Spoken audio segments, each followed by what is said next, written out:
e60. He's back. Our next story is in collaboration with ESPN, the magazine, and Sean Assel is here. Tell us what you got.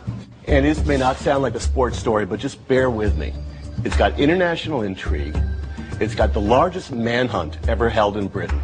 It's got a Moroccan safe house. It's got spy gear that James Bond would love. It's got a 7-year-old hostage. It's got the largest cash robbery in history.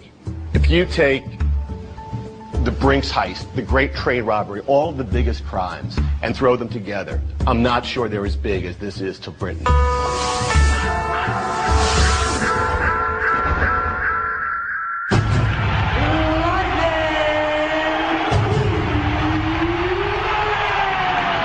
The security depot manager was kidnapped.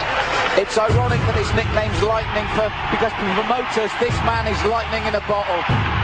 This crime was at its heart a crime of violence. Well-rounded Lightning Lee Murray shows he's got ground skills to go with those nasty hands. They stole more than anyone has ever done before. It's a bad spot. Can he finish? It's all over. It's all over.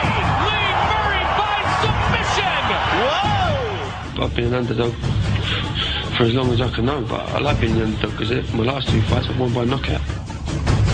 He was Britain's hottest mixed martial arts fighter. It was the greatest cash heist in history. British police have launched a massive search for the men behind one of an armed gang made off with perhaps as much as $90 million. $90 million, all of it in cash. Now at age 30, Lightning Lee Murray is suspected of being the brains behind one of the world's most brazen crimes.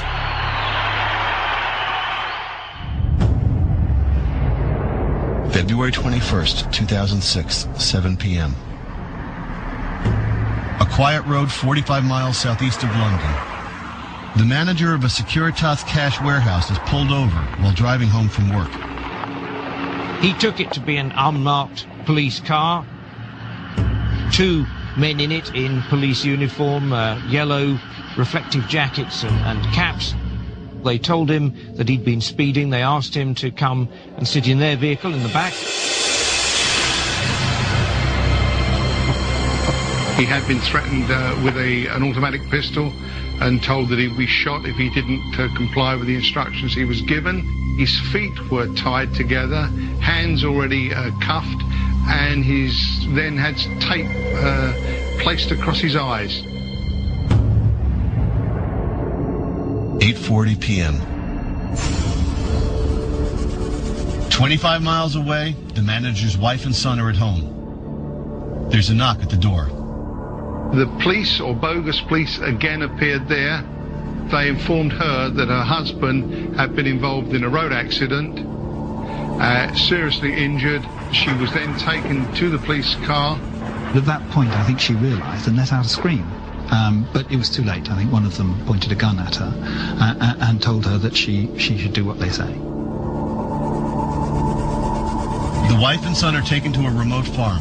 There they see the husband and father bound and blindfolded.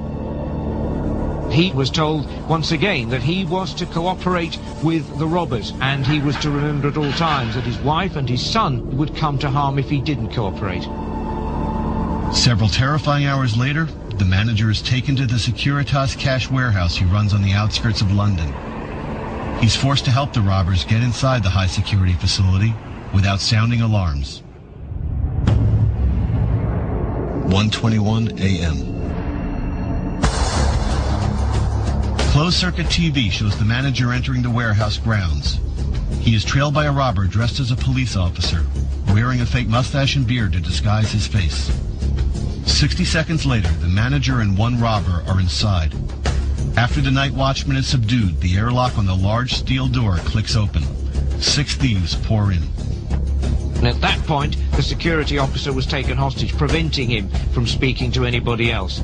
When the robbers arrived, they were a pretty sinister bunch. They were all disguised in blue boiler suits. Some had ski masks to cover their faces. Some of them wearing body armor.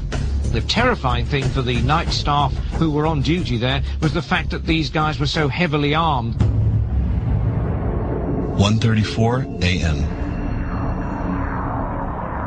All 7 robbers swarm the vault. taking the overnight staff hostage at gunpoint. The robbers were basically just shouting at them to keep down and to effectively do what they were told. The gunmen back their 7.5-ton truck up to the large loading bay. They use a forklift and rolling steel cages to move heaping piles of cash. 2:34 a.m. 7.5 hours after the ordeal begins, the heavily armed gunmen make off with 53 million British pound notes, the equivalent of $92 million US. It was the largest cash haul of all time. The truck was literally stuffed with cash. If they'd brought a larger truck, they would have got away with something in the region of $300 million US. But $92 million is more than I suspect any of them dreamt that they'd get away with. It's a real king's ransom. England awakes the next morning to news of the heist, and that all the hostages were freed unharmed. Security depot manager was kidnapped and his family threatened at gunpoint. This is organised crime at its top level.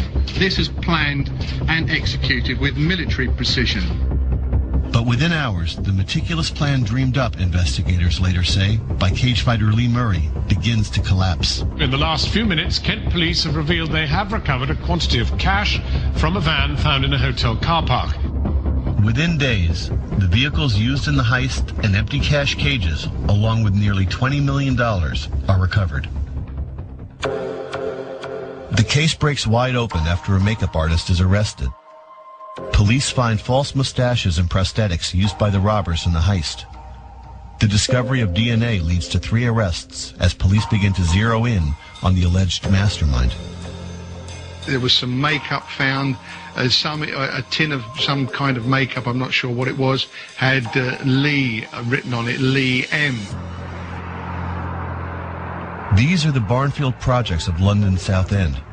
Lee Murray was raised here by a Moroccan father and a British mother.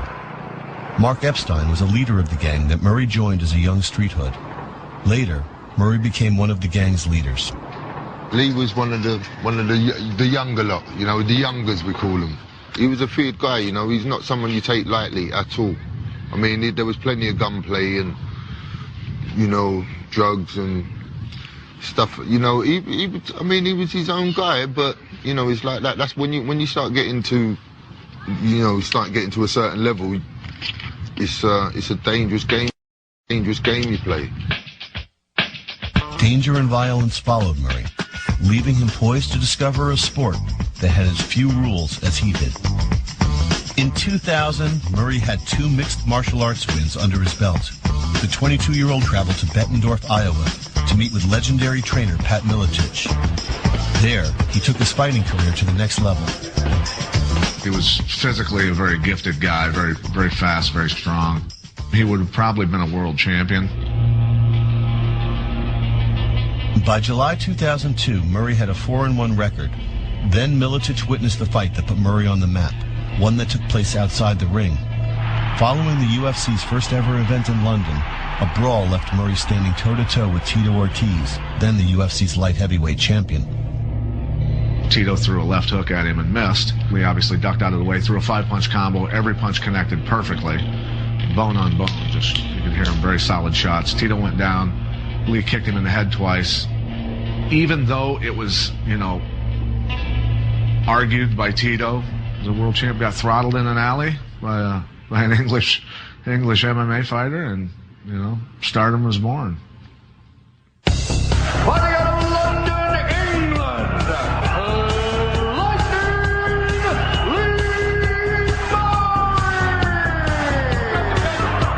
January 2004. With 7 wins under his belt, Murray, the 6'2", 185-pound middleweight, made his pay-per-view debut in Las Vegas. Our night is officially underway. Lee Murray in the white trunks, Rivera in the dark trunks. Murray shocked his rival with a vicious ground assault, forcing him into submission in 1 minute and 45 seconds. Get this left foot and tuck it in tight. This is a bad spot. And he beats it. It's all over. It's all over. Lee Murray by submission. Despite that career-making win, Murray never fought in the U.S. or the UFC again. In June 2004, a year and a half before the Securitas heist, English prosecutors filed attempted felony road rage charges against Murray for nearly beating to death a motorist who sideswiped his car. The indictment led the U.S. State Department to deny Murray a work visa, derailing his dreams of being an MMA star in America. Not long after the road rage case was dismissed, authorities say Murray left the first clue that he was sizing up the Securitas cash warehouse. In July 2005, Murray was issued a summons for loitering on this side street, which has a clear view of the Securitas loading bay. British prosecutors say this transcription of a cell phone call is a conversation a month before the heist between Murray and a man later convicted in the robbery. Murray's lawyers deny that the person on the call is Murray. "I can't show my face in there. Been in the newspapers and the telly, especially when I have my comeback fight. It'll be all over the newspapers, all the national newspapers."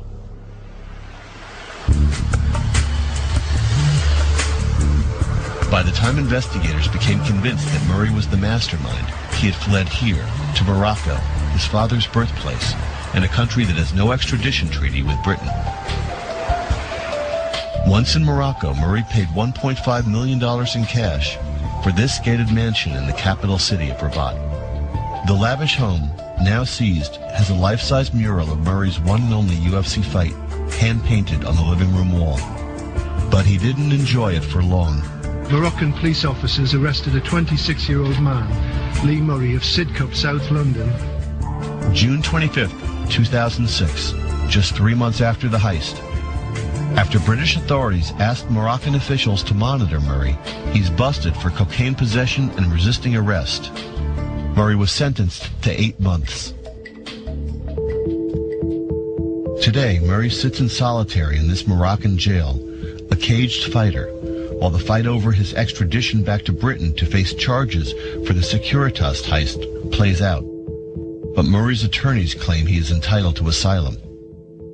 The relationship between the King of Morocco and his subject is so strong that there is no way that any court will give a decision to extradite him.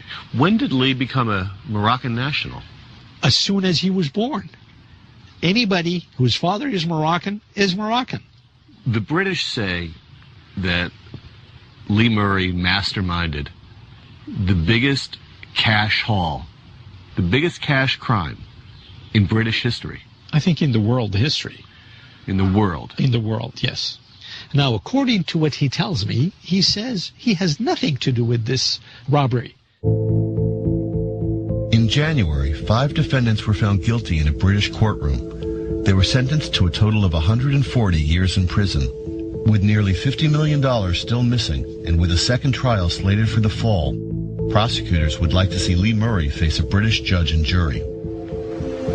The Moroccan Supreme Court is expected to rule on Murray's extradition later this year. If it sides with Murray, the British could try him on Moroccan soil, where the maximum sentence could be 10 years. But Murray's friends don't discount the possibility that he'll beat the rap entirely. He's like a cat. He's got 9 lives. I mean, I've seen him get out some major scrapes.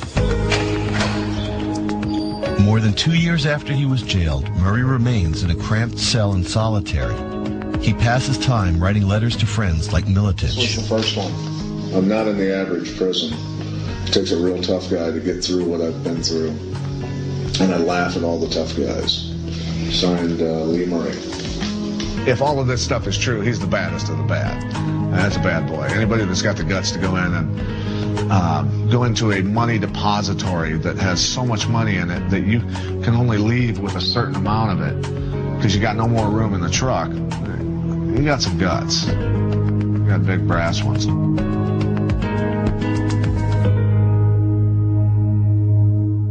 I think that whether or not he did this, he enjoys having this crime attributed to him. And I think he revels in the legend that he's building around it.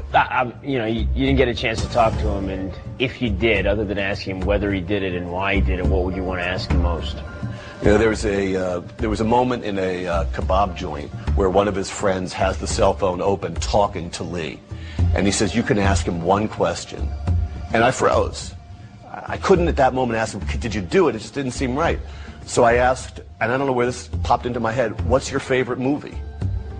His friend looks into the receiver, kind of nods, asks the question, comes back, and he says, Lee says it's 3.